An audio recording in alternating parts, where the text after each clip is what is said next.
وجه سؤال احد الصحفيين بيسالوه، اصحاب المخابز بيهددوا بالاضراب، بيقول لك ان اللي يكون بالاضراب بيلعب بالنار.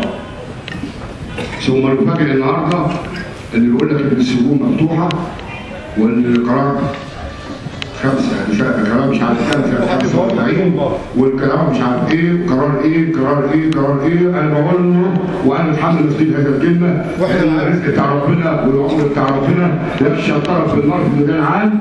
وللاسف الشديد هذا الوزير